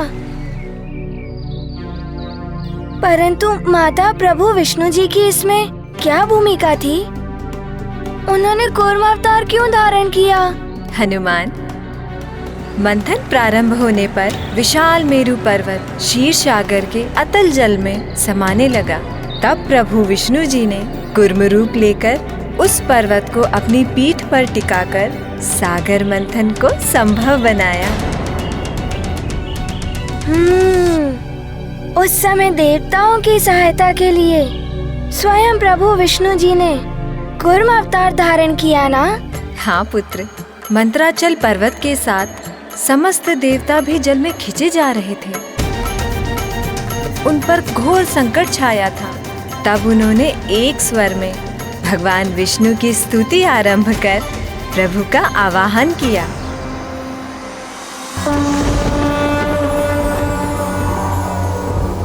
अजात जन्म श्री संयमाय गुणाय निर्वाण सुखार्णवाय अडोरहिन्ने परिगणिधामे महानुभावाय नमो नमस्ते। अजात जन्म श्री संयमाय गुणाय निर्वाण सुखार्णवाय अडोरहिन्ने परिगणिधामे महानुभावाय नमो नमस्ते। रूपं तव तत्पुरुषस्य भेजं श्रेयो निर्विवेदिकान्तिकेन योगेन धातः सरस्ति लोकान् पश्यामि मुष्मिन् विश्वभूतो। त्वयज्ञ आसीत् त्वयि मध्य आसीत् त्वयन्त आसीत् इदमात्मतन्त्रे। त्वमादिरन्तो जगतोऽस्य मध्यं रहस्य रहस्ये परः परस्मात्।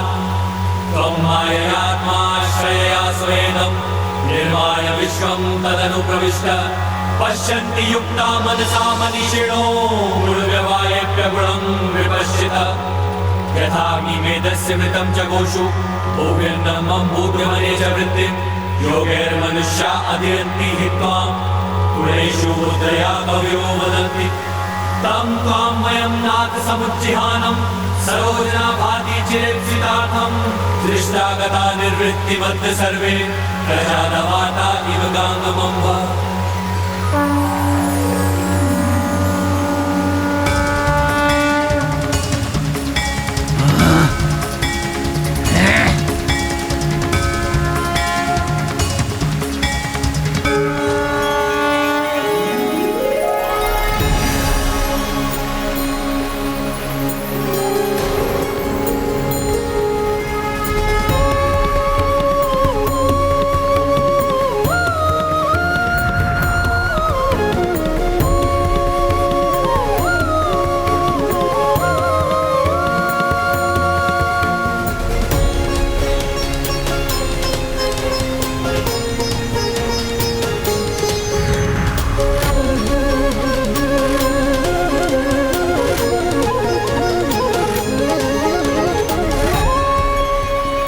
प्रणाम प्रभु नारायण।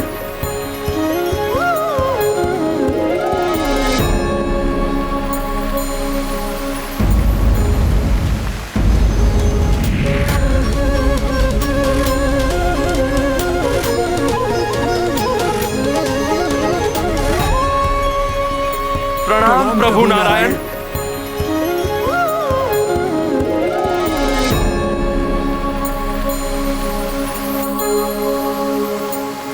अत्यंत विचित्र बात है, ये कच्छप पंछियों की भांति आकाश में विचरण कर रहा है, परंतु देवता इसे देखकर इतने प्रसन्न क्यों हो रहे हैं?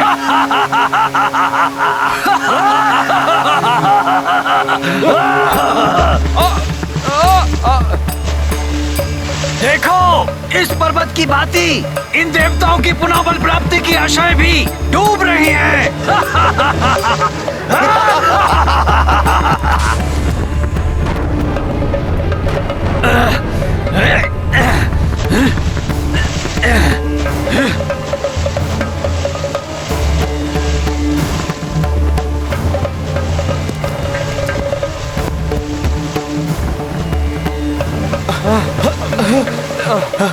मूर्ख है ये देवता, और उससे भी मूर्खतापूर्ण है इनकी ये योजनाएं।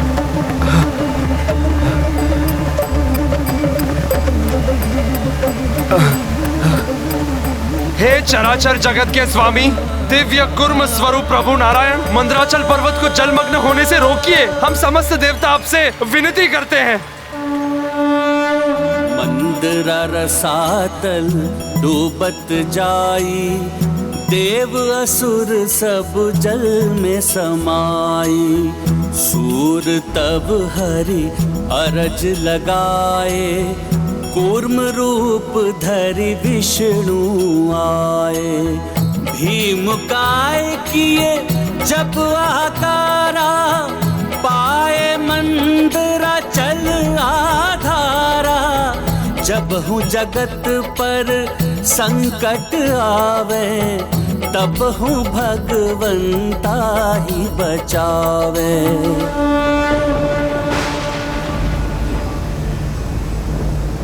चलो यहाँ से, यहाँ हमें कोई सफलता प्राप्त नहीं होगी। चलो।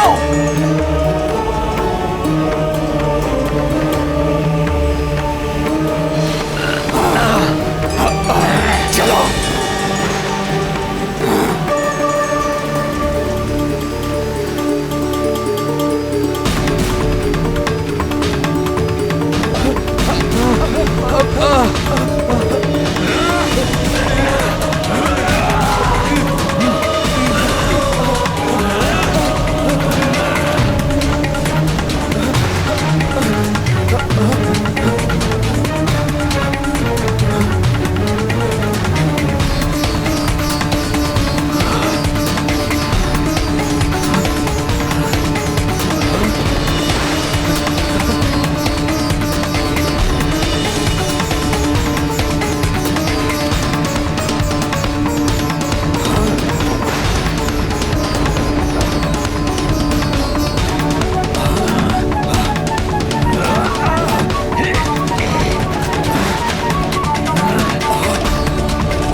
ओम श्री हरि नारायण। ओम श्री हरि नारायण। जय जय श्री प्रभु हरि नारायण। ओम श्री हरि नारायण। ओम श्री हरि नारायण।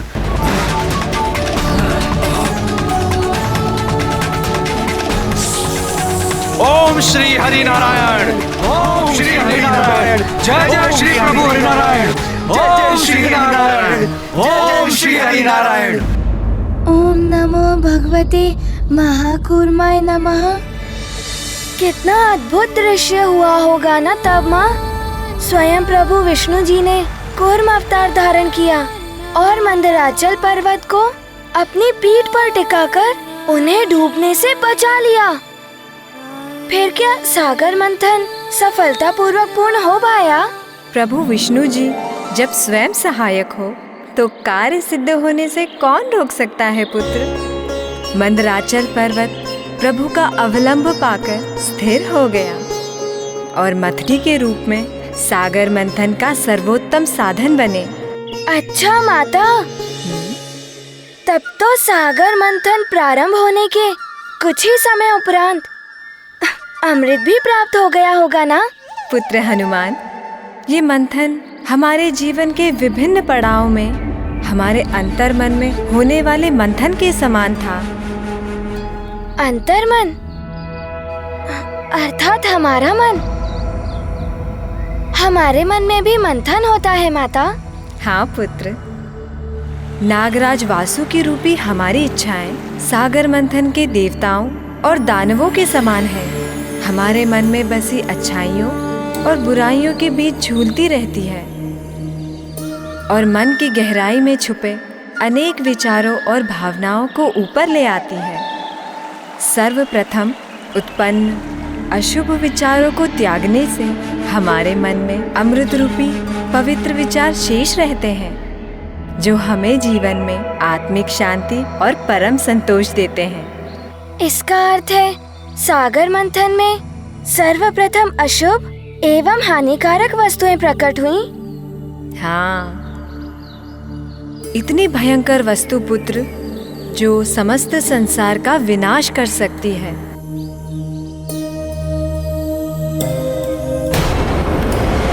हरि ओम नारायण हरि। हरि ओम नारायण हरि।